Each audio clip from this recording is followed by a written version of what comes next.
Bambu, lotusi dhe mali, magjia e zyrës. Përshëndetje miq të dashur. Sot do të zbërthejmë bashkë me detaje të pasura dhe me një frymëzim që do t'ju preki deri në thellësitë të shpirtit, se si zyra e shtëpisë ose studimi ynë personal mund të shndërrohet në një shenjtërore të vërtetë të mendjes. Nuk do të flasim për truke të shpejta apo dekorime sipërfaqësore. Do të zbulojmë parimet e lashta që kanë frymëzuar gjenerata të tëra dietarësh, poetësh dhe sundimtarësh kinez. Le të fillojmë. 1. Zyra si shenjtërore e mendjes. Imagjinoni për një çast, në kinën e lashtë, dietari nuk e shite dhomën e studimit si një vend ku thjesht bënte punë.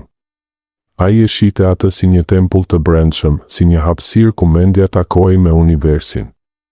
Ndërsa bota moderne e ka kthyer zyrën në një fabrikë produktiviteti, me afate, me zhurma, me ekrane që na thithin energjinë, Feng Shui na kujton diçka shumë më të larë. Zyra është vendi ku kultivohet mendja, ku lind mendimi i thellë, ku reflektimi bëhet art. Kjo nuk është thjesht një metaforë. Është një parim i thellë filozofik. Në traditën konfuciane dhe taoiste, mendja është si një liçen i qetë. Nëse liçeni është i trazuar nga era e jashtme, ai nuk pasqyron qiellin siç duhet. Po kështu, zyra jonë moderne, e mbushur me njoftime, me rrëmuj digjitale dhe me presionin e vazhdueshëm, e bën mendjen të trazuar. Feng Shui na mëson të krijojmë një hapësirë ku mendja mund të ulet, të pushojë dhe të lulëzojë. Këtu, çdo frymëmarrje bëhet meditacion, çdo orë pune bëhet një dialog me veten dhe me urtësinë e lashtë. Le të shkojmë më thellë. Kur hyni në një zyrë të projektuar sipas këtyre parimeve, ndjeni menjëherë një ndryshim në energji. Trupi relaksohet, mendimet ngadalësohen dhe papritur lindin ide që më parë dukeshin të paarritshme. Kjo është sepse zyra nuk është më një vend pune, është një altar i mendjes. Dhe pikërisht kjo ndryshim i brendshëm është çelësi i suksesit të vërtetë, jo sasia e punës, por cilësia e mendimit që prodhon ajo punë.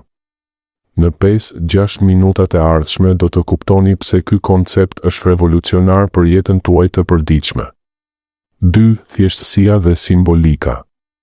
Tani le të flasim për diçka që duket e thjeshtë, por që fshen një thellësi të pafund, thjeshtësia e studimit tradicional kinez. Ndryshe nga zyrat tona plot me gjëra të panevojshme, lapsa, libra, kablo, filxhan kafeje, studimi i lashtë kinez ishte minimal deri në ekstrem. Vetëm boja, furça, letër dhe ndonjëherë një qiri ose një enë me ujë. Pse? Sepse çdo element kishte një domethënie të thellë simbolike. Ai nuk ishte thjesht objekt, ishte një mësues i heshtur. Merrni bambun për shembull. Bambuja është simboli më i pastër i integritetit në kulturën kineze. Ajo përkulet përballë erës së fortë të stuhisë, por nuk thyet kurrë. Ajo rritet drejt, e fortë dhe e hijshme. Kur vendosni një degë bambu ose një pikturë të saj në zyrën tuaj, ju po i thoni mendjes suaj, qëndro i fortë, por i adaptueshëm. Mos u thyej para vështirësive. Kjo nuk është thjesht poezi, është një mjet praktik për të ndërtuar elasticitet mendor. Pastaj vjen lotusi. Lotusi lulja që lind nga balta e zezë dhe e ndotur, por që del mbi ujë krejtësisht e pastër, e bardhë dhe e parfumosur.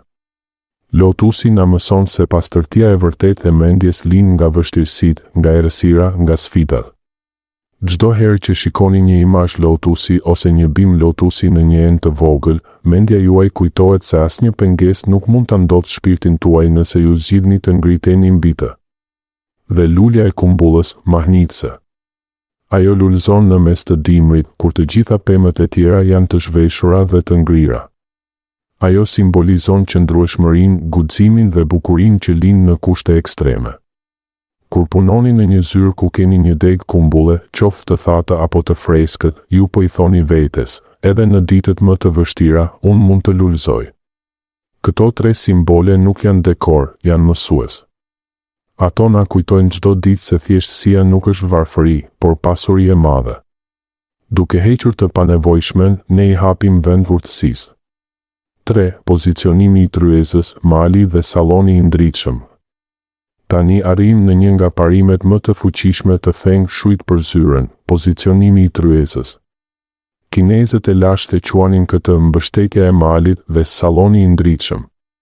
Së pari, mali do me thënë muri i fort pas shpinës suaj.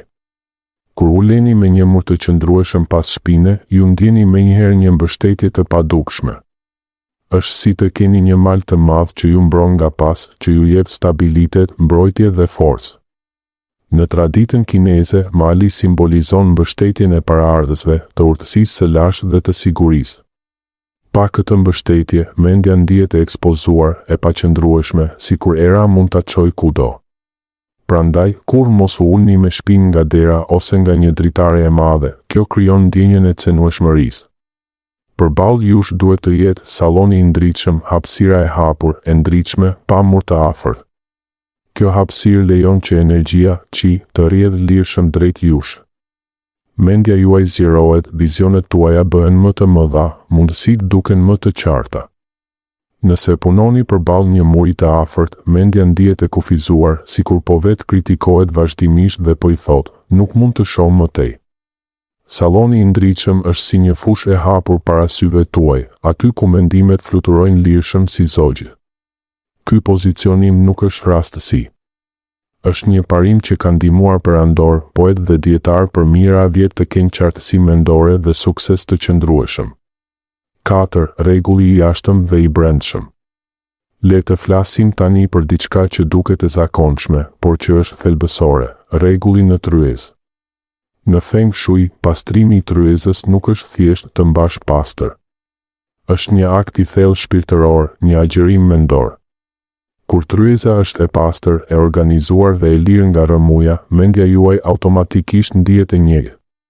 Çdo objekt i tepërt është si një mendim i panevojshëm që na ngarkon.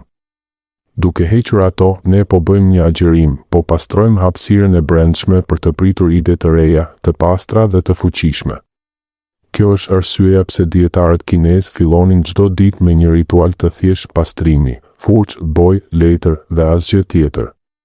Rregulli i jashtëm krijon rregull të brendshëm. Kur mendja është e qetë, krijimtaria rrjedh si një lum i pastër. Provoni vetë, pastroni tryezën plotësisht para se të filloni punën dhe do të ndjeni një qartësi që nuk e keni provuar kur më parë. Ky është sekreti i lashtë që ne e kemi harruar në botën e sotme të rrëmujes digjitale.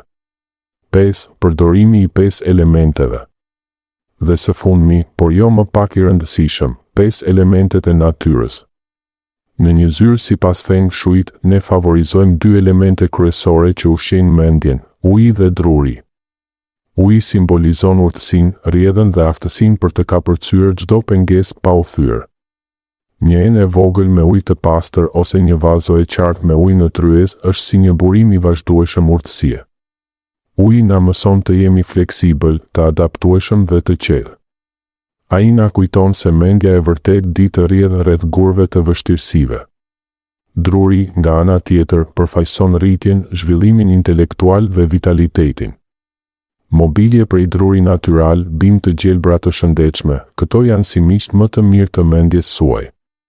Druri na nxit të rritemi, të zgjerohemi dhe të lulëzojmë intelektualisht. Bashk, uji dhe druri krijojnë një ekuilibër perfekt, rrjedha e urtë dhe rritja e qëndrueshme. Kur këto 2 elemente janë të pranishëm, zyra juaj bëhet një kopsht i gjallë për mendjen.